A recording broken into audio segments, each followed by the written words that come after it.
Hello, ladies and gentlemen, and welcome to the REC podcast, brought to you by REC Comics and Collectibles. I am your host, Roman Chavez, and with me, as always, Erik Icarus, Erik Dactyl, the Erik Dactyl, the Erik Icarus, the Bomb Dude. Oh, hey, Erik. Hashtag. You can find us on Instagram at REC Podcast. You can follow myself at Roman REC Podcast, and you can follow the shop at REC Comics, where we're talking about stuff. We're selling stuff. We're showing you what we're doing in the shop. So come check it out, 7679 North Union Boulevard in Colorado Springs, Colorado. How are you doing, my friend? I'm good, man. Good. Yeah, man.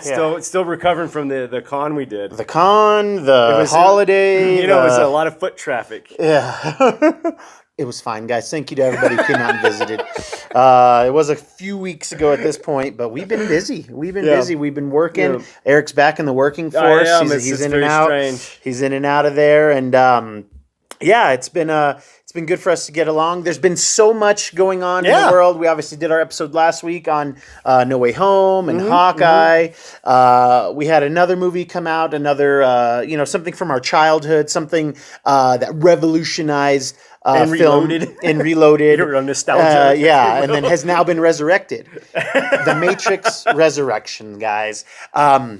We talked about it briefly off and on. I think you and I have both been in the same boat where we kind of wanted to, after we saw that initial trailer, here, why don't you come a little closer? Just get a little closer to me.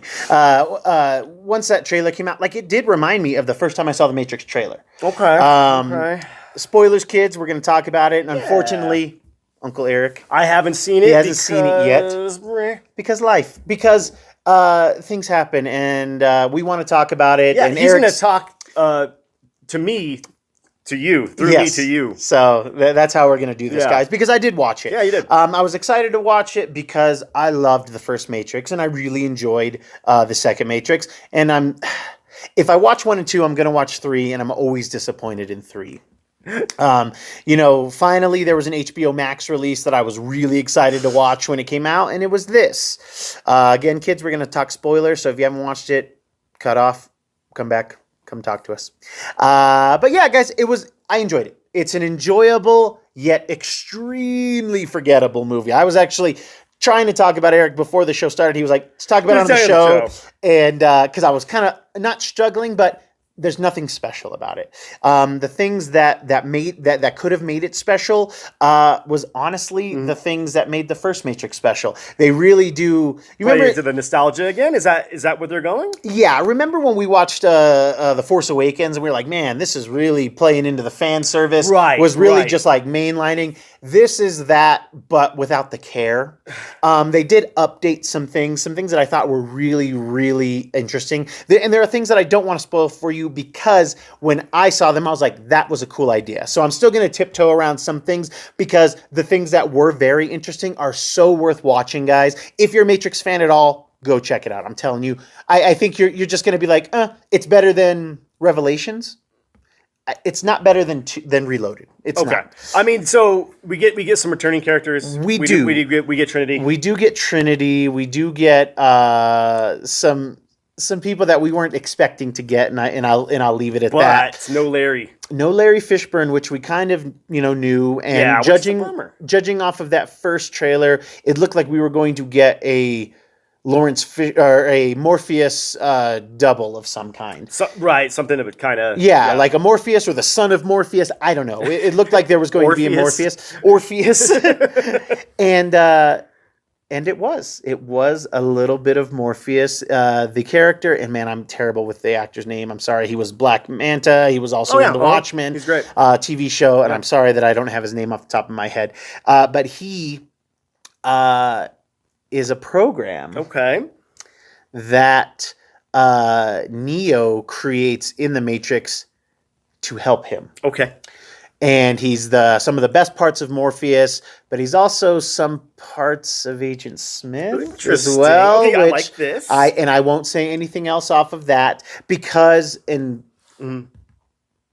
they don't do it. They don't do what I thought they were going to do. So what is kind of the basic setup here? Like some of the humans don't want to live with the machines, or vice versa. Like is Zion here? So Zion is not here. We have a new city in which spoilers, that there are machines and people working together, which was something that I did not see coming. It makes total sense. After Neo's sacrifice, turns out in the machine world, there were some machines like, yeah, why? Like, we need these people for power. Like, why aren't we working together? Are they still really running with the people generating power? They are. They are. They're still so. But there are tons of modern things that I think make a ton of sense. One of them is the fact that the kind of program Morpheus can actually have a corporeal form in the real world with nanites, with like a nanite type thing. Okay. So it's not like but we get a really cool like digital version. Sure. Almost looks like little marbles that then create a person. So it has a cool feel to it. There's tons of callbacks to the first Matrix, and while I did enjoy a lot of the modern stuff, it's very meta. To loosely say, Neo's character is kind of a game designer, and we get this from the trailer a bit that Thomas Anderson, Neo, was created a game called The Matrix, and in there they're really playing it tongue in cheek. We're like, hey guys, the big bosses, they want a sequel to the game. We have to go back to the Matrix. We got to return. So there's a lot of that leaning into it. One of the Wachowskis, I think it's Lana, was the director. Oh, they both didn't return for it. They didn't. They both did not. Only one came back, and I mean, she really leans into it. Where like, they're being made, and they even say like the game is going to get made with or without you, Thomas. Right. So you might as well be a part of it. One of those things. So really leaning into that thing. And the one thing, Eric, that I am going to spoil for you that's just going to upset you, and it upset me, which is why I'm going to tell you. And I didn't even look it up. There's a lady version of Wake Up in the credits. And it's somebody doing a decent Zach De La Roca impersonation. Is it Machine Gun Kelly? Because he covered knowing the name of. This sounded like a female, which I have no problem with. And the person is doing a very decent version of like if this person were doing karaoke of Wake Up, you would hold your beer. But the music has too many horns in it for me. Oh God, so like a ska cover of Wake Up. It's not ska, but there's like unnecessary horn swoggle as far as I'm concerned. All right. So, guys, I would say this movie, if you're a Matrix fan, is a C- D+ for me. I can't wait till you watch it because we should revisit that again. Real quick, you said NPH is in this, right? Neil Patrick. NPH is in it. He plays a psychiatrist that Thomas Anderson speaks to a lot. Okay. Yeah, and I might he's have to great. check it out for him. So I like me some NPH. I want to party with you, man. I know, man. It's the first time. That's your boy. Okay. The first time I saw NPH looking not old, but finally that kind of boyish, catching up with him. That boyish bend he had to him. Right. It looks he's definitely looking his age, and not in a bad way. It's just catching up. Yeah, like I had seen Doogie in my head for years, and finally he is becoming Doogert. Okay. Would that be the adult version of Doogie? I like it. He is finally starting to look finally mature for like his a real age. Doctor at this like point. a real doctor, and he played it. You know what's crazy? I mean, I won't hate this movie, but I will hate it if they actually you're like, you know what? Let's do the Spider-Man No Way Home, and we'll have like Neo like bring in different versions of himself, like Ted, or is he Bill? Oh, interesting. And then Johnny Utah comes out with one of the computer portals. Yeah, man. He's like, well, my friend needed my help. And then the guy from Speed. All his characters are named John, except for Thomas Anderson. There's a bunch that are like, that he has a lot of Johns in his he plays Jonathan Harker and Dracula. I mean, I could go on. Yeah. We're gonna have that might bear a show. We would just talk, itself. Talk about all the Johns he played. Keanu does deserve his own show. We have not done the ultimate Keanu episode with all of our love for him, so we may have to get there. I love Keanu. Me too. But kids, there was something that I've started to see a little bit online, and I think it makes total sense, and something that I wanted to do with Eric this week. And we must give praise to the Mouse House for giving us 9 different offerings in the year of 2021 for Marvel-related products. Man, the MCU pumped out 9 things in a world where we saw the pandemic and box office totals dip, and people not going out and enjoying films. We ended the year with Spider-Man No Way Home, I think being the number 2 or number 3 highest grossing opening weekend of all time at like worldwide at 600 and blah blah blah million. Right. It's ridiculous. It goes to show that if you do something that we love, we're gonna come. Okay, and you touch our nostalgia button, we're gonna be there. And you touched it, you rubbed it, you pushed it, and you told us what we could do. And it was amazing, and it got me thinking, and I think it got a lot of you thinking out there. What were your favorite? Let's rank them. Well, we're gonna do a little rank and file. We're gonna do a little rank and file. But I wanted to say shout out to DC guys. You're on your game. You're doing your best. I'm stoked for Batman. Suicide Squad was good. Suicide Squad was a step up from the first one. I liked Suicide Squad better than some of these Marvel projects, and I might force it in there. Yeah, exactly. And then you're still killing it with your animated features. We got DC love here, kids. Yeah. We love DC. It's just Marvel / Disney's just really we're getting a bang for our buck with them. Yes, you know what I mean. And there were things that I didn't care for as much in this Marvel list. We'll get there. But do you want to go 9 to 1? Yeah. We're gonna end at our favorites. Yeah. Do you want to just do your list first, then my list? Let's go back and forth. Okay. Yeah, you go so first. For me, number 9 is Falcon Winter Soldier. Ooh. And Falcon Winter Soldier, I know what some of you are saying. The biggest for me, my issue was. It had so much promise, and it started out really strong, but honestly, I have a hard time remembering what it was about. And the thing that I do recall was that they did force a lot of political stuff in there that, while totally important, bears mentioning that. Total bears mentioning. However, you pulled me out of my experience, and you as the writers weren't artistic enough to make me not get. I saw your message. You just plastered it up there. It took me out of it. And that's why that one was my least favorite, because I was so excited for it. It had a really strong start. I enjoyed all of the acting and all of the characters. Zemo, right? But it just, it pulled me out of it. You made me forget that it was a comic book thing and that it was supposed to be interesting and fun. And that's just how I feel. Okay. Yeah. Dead last for me. Eternals. You can suck it. Hardcore. Oh my gosh. Not one of the worst Marvel movies, or I would say it's the worst Marvel movie. One of the worst movies I'd ever seen. Wow. This movie is so convoluted.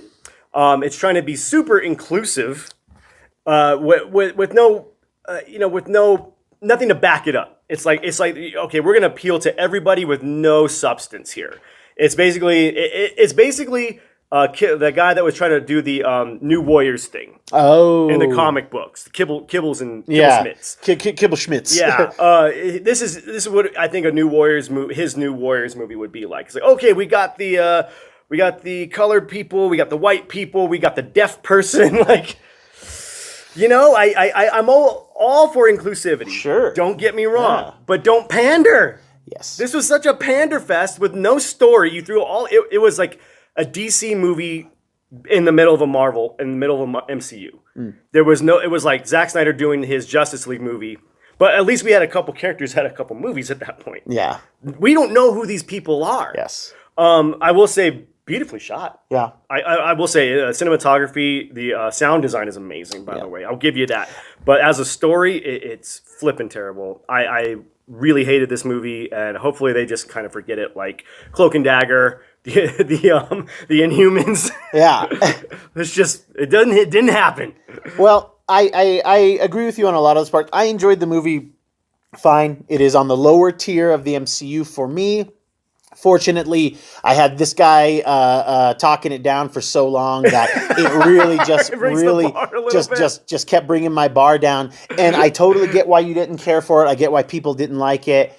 I enjoyed a lot of it, and I would watch more. I love the Eternals as a concept. It's cool. And I think that, and we talked about that this one really deserved, some build. And it could have been excellent. They could have built an entire separate universe. Yeah, another franchise based off of this.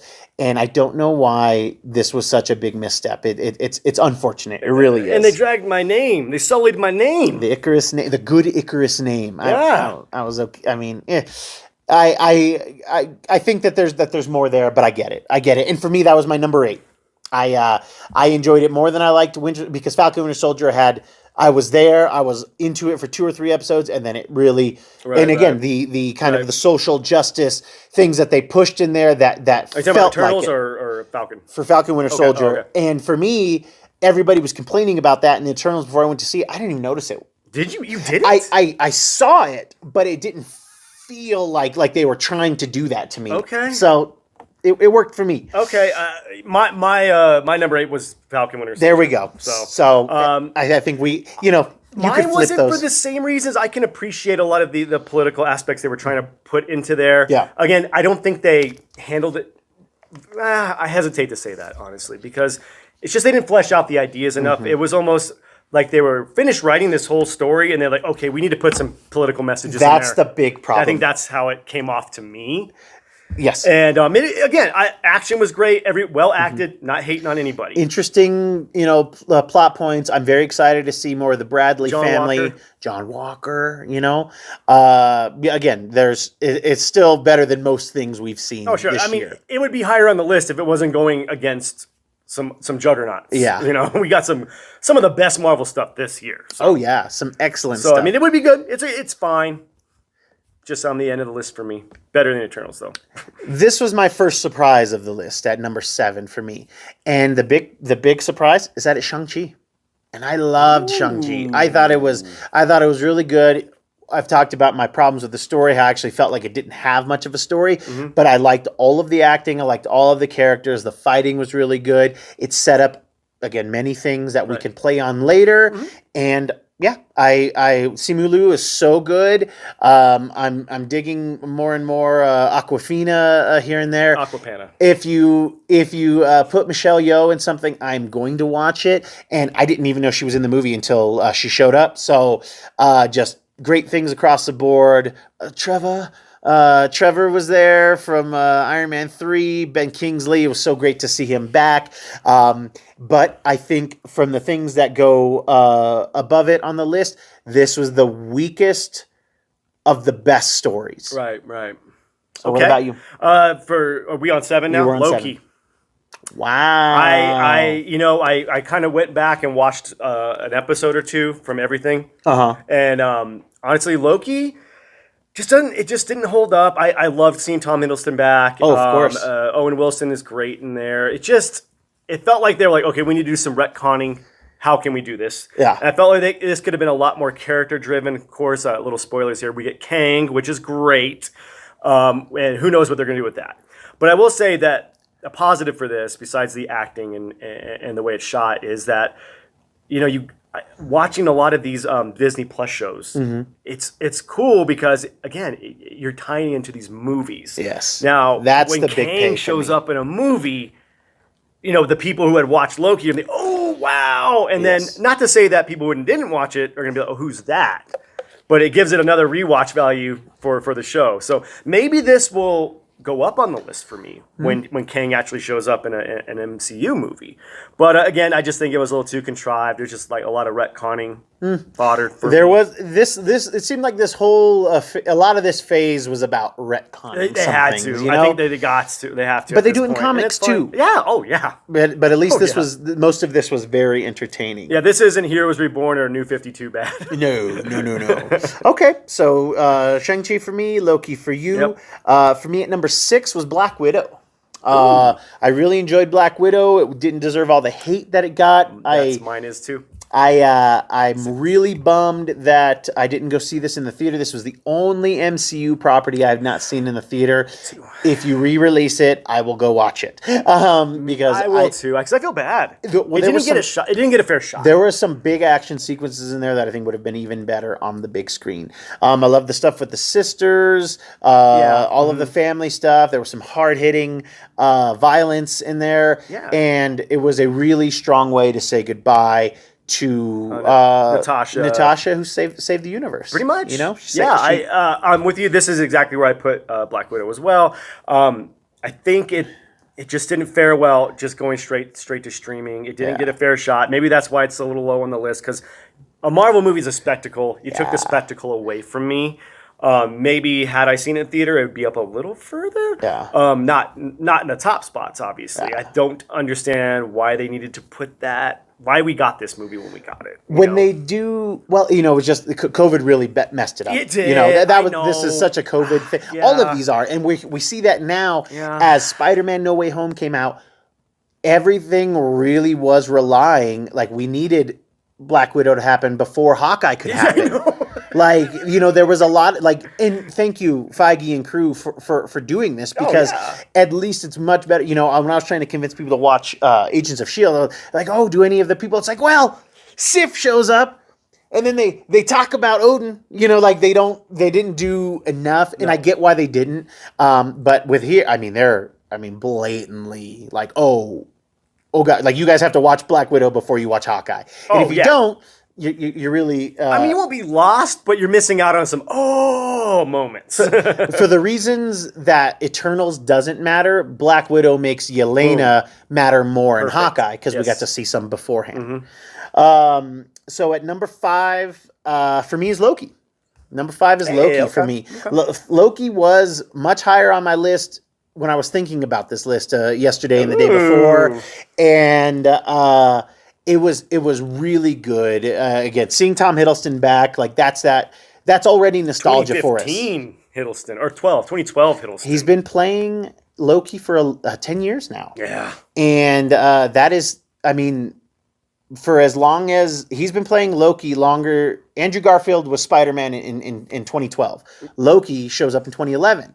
So, like, it's crazy to get these characters for this long, for us to be so interested. Oh, yeah. They did things in this show that I didn't think they were going to do. The Kang reveal was fantastic.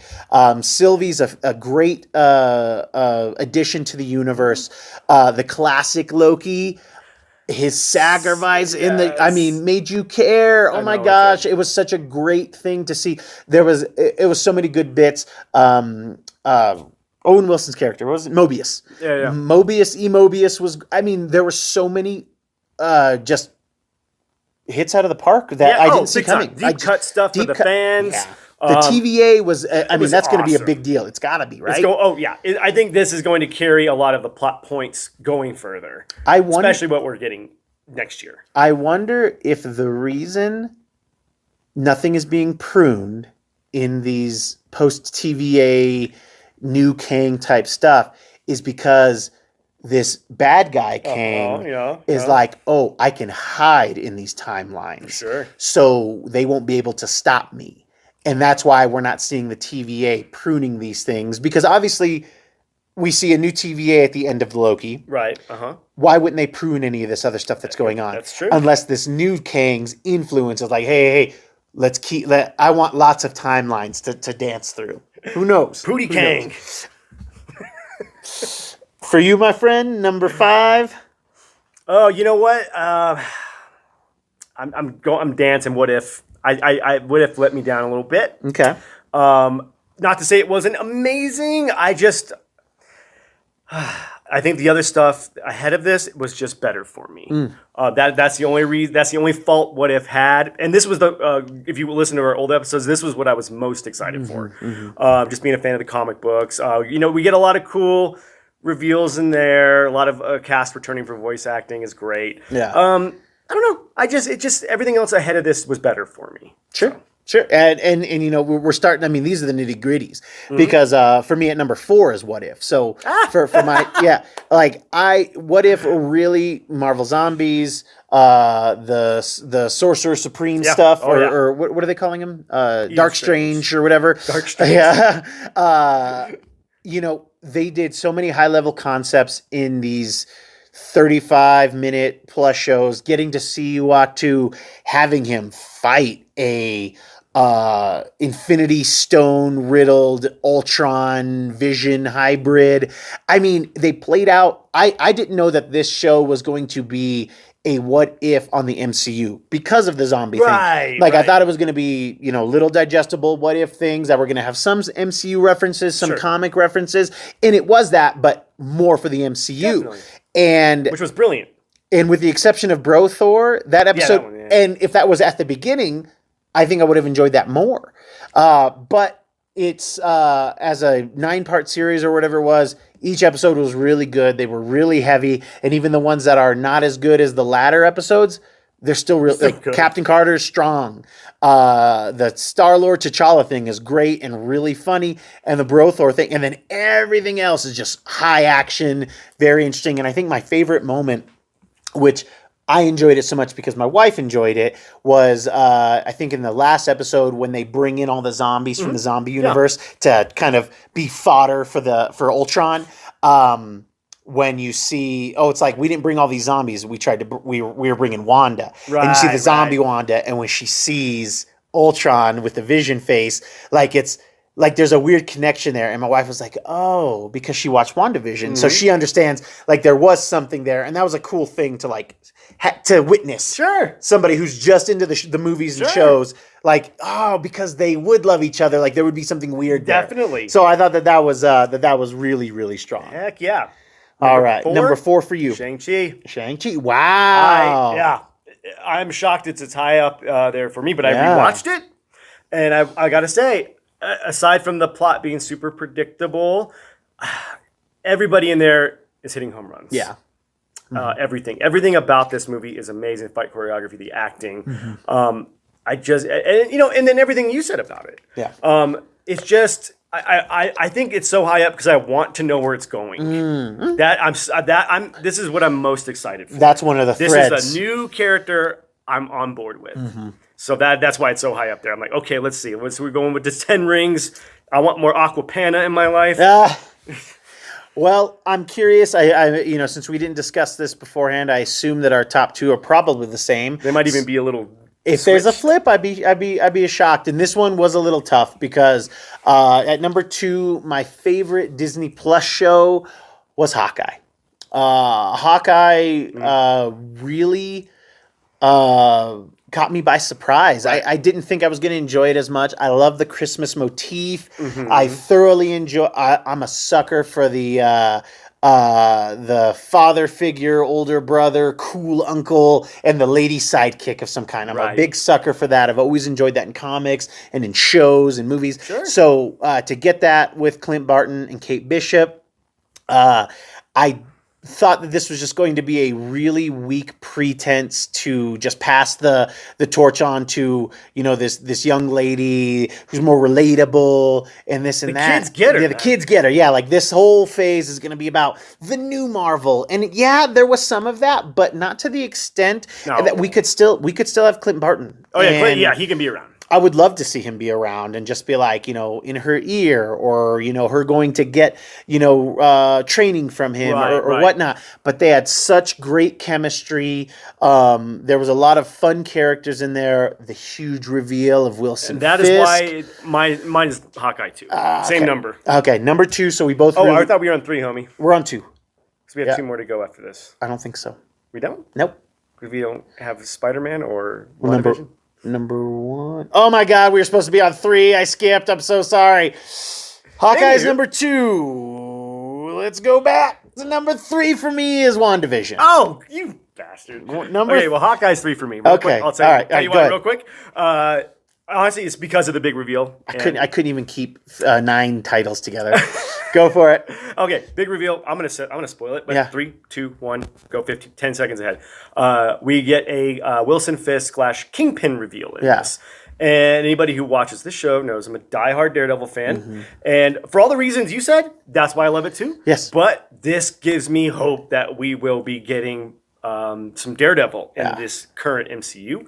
And that alludes to this other choice I have too. So, all right. But yeah, that's why it's number 3 for me. So that's number 3 for you. Hawkeye is number 2 for me for those reasons. And my daughter's name is Echo because of that character and because of Dollhouse. So it was really cool to see that character on the big screen. So it had a lot more emotional connection to me. I love good street hero stuff. So your number 2 then is Spider-Man No Way Home. Okay. So I'm going to go back to WandaVision for my number 3. WandaVision for me at number 3 is just because the I enjoyed Hawkeye more, and spoilers, my number one is Spider-Man No Way Home.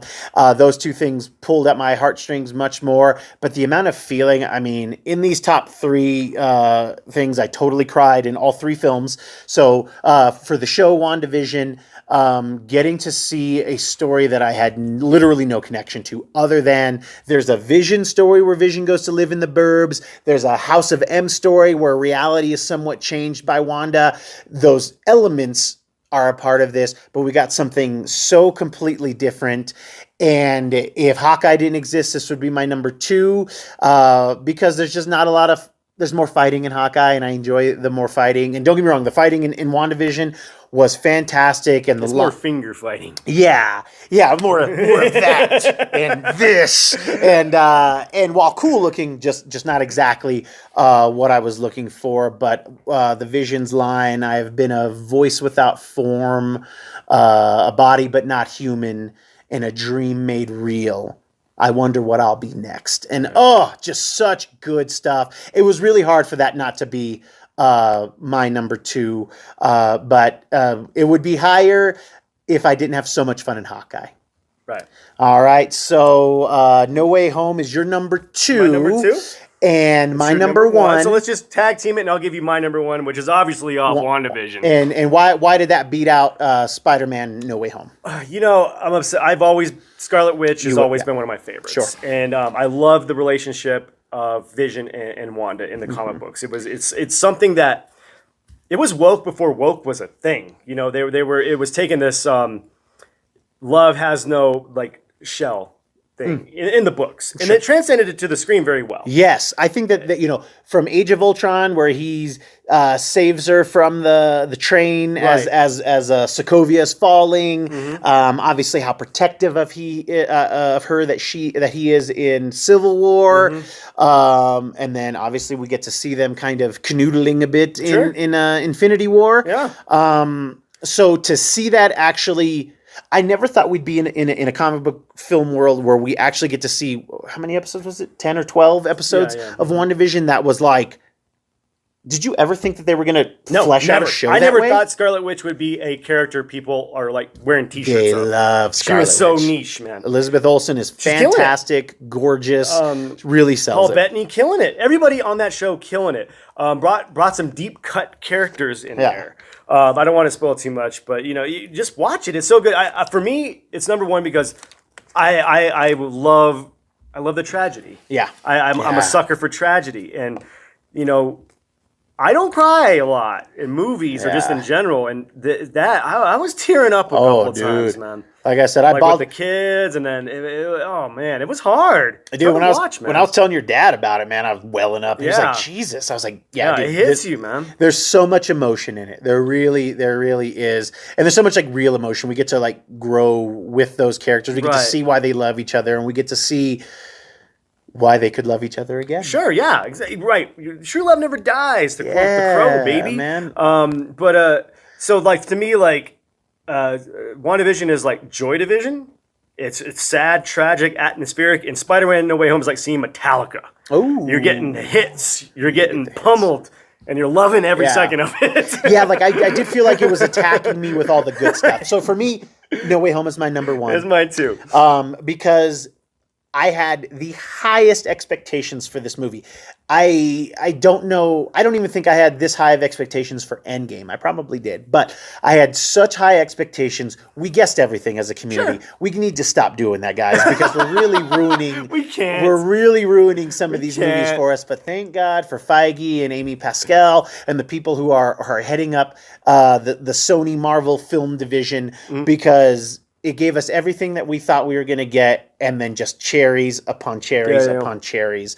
If you go check back on our last episode, you see all the things that we loved about it, all the things that we, thought that they could do better, which wasn't much. Because I haven't seen it again. I haven't watched it a second time. I'm sure I'll be able to revisit it. Maybe when it comes out on Blu-ray, I will be buying that. Oh, yeah. Because you can't stream it. I can't stream it. Oh, you guys. That's how they get your money on some of these. But no, to say, the Matt Murdock, spoilers, I should say that first. Yep. Yeah. Again, alluding to my main man going to be in the MCU. Dude, so crazy. And it was such a cool scene, not long. It's just enough. That's all I needed for Matt Murdock to be in Spider-Man. And it really shows that, Andrew Garfield wasn't that bad. I was like, you know what? Maybe he just didn't have good material to work with. It really is. I think Mark Webb had a really good vision. Yeah, I liked he did. I liked the framing of the films. Just the stories were weak. Yeah. The villains I didn't care about. I still can't believe we've had 8 Spider-Man movies Yeah. with one Venom. I know that there's but there's no reason that Tom Hardy Venom should exist. And it's so crazy to me that they've been able to do. I mean, literally, we've seen the Lizard twice, Sandman twice, Electro twice, Green Goblin 4 different times, actually. 4? We've seen, oh, yeah, that's right. Because we've had 2 Willems, one son of, and then the other, Goblin. Son of Goblin, and then the other Harry Osborn, who and the methed out one. Yeah, dude, with the teeth. So yeah, there's no reason that all we have Spider-Man versus Venom is Topher Grace. It's ridiculous. That's not what we're here about. I'm sorry, guys, I'm ranting. But No Way Home was so good. I would watch an Amazing Spider-Man 3 given Marvel MCU guidance. Yes. And just because, man, he was great. He was so good. When he was like, I love you guys. Yeah. He was so good. Like he was the excitable middle brother, the optimistic little brother. He even says, I always wanted brothers. Yeah. And you're just like, gosh, like I would love to see these guys show up again. Oh yeah. Mark Bernardin on Fat Man Beyond Fat Man Beyond had said he would like a quick special where it's Peter in his crappy apartment and Toby and Andrew are able to come by and like spend Christmas with him. How awesome would that just be? Something, and I get it. It's ridiculous. Sure. We really don't need to see those other 2 again. Sure, because I know, but it's one of those things. It's like fresh baked cookies are great. I don't know if we need to keep going, and I don't know. I mean, this movie for me had some of the best, like, brutal fights in there. I mean, the Goblin. Willem Dafoe is probably Green Goblin's one of my favorite villains now. Dude, because of this movie. He is up there. He upped his insanity level in this, and it's amazing. And talking about the sad moments, tearing up in this one too. Mm-hmm. You, Marvel. Yes. / Disney. Yeah, and Sony, I guess, whatever. Yeah, Sony too. But yes, so those were the big 9. I mean, what a great. We're gonna run back the list real quick for ourselves too, just because I apparently can't keep 9 things in order. But I'm gonna do mine, and I'm gonna do yours as well since I did. Yeah, I wrote them down, but I did them out of order because I'm silly. But for me, it goes we go Falcon, Winter Soldier, Eternals, Shang-Chi. I'm gonna go this way. Black Widow, Loki, What If, WandaVision, Hawkeye. And above screen is No Way Home. And for the Icarus himself, we've got Eternals, Falcon, Winter Soldier, Loki, Black Widow, What If, Shang-Chi, Hawkeye, No Way Home, and WandaVision. What a good year. Entertainment, come on, man. Especially a year after which we just had we went over a year without anything from Marvel. Yeah. And then they made it up to us. They made it up to us. It's like that dad that goes out for smokes, comes back. He came back for Christmas, guys. He came back for Christmas. So, kids, that is our show. If you like what we're doing, please hit that subscribe button. Let us know what you think of our lists below. I'll try to put these lists in the notes so you guys can vote on it or whatever you want to do. Tell us your list. Tell us what you thought were the best. Rank your top 9 Marvel of this year. And like I said, besides Erik really hating Eternals, the rest of the stuff's solid. They missed the mark, unlike Alec Baldwin. That should have been my final thought. Yeah, that should have been. You messed up, kids. You messed up. Again, hit that subscribe button. Give us a like. Tell your friends. Erik gets no final thoughts because he already did that and he ruined it, guys. Thank you so much for watching. Thank you for listening. I've been your host, Roman Chavez. I'm still Erik Icarus. And we will catch you. We'll see you next year. On the next podcast.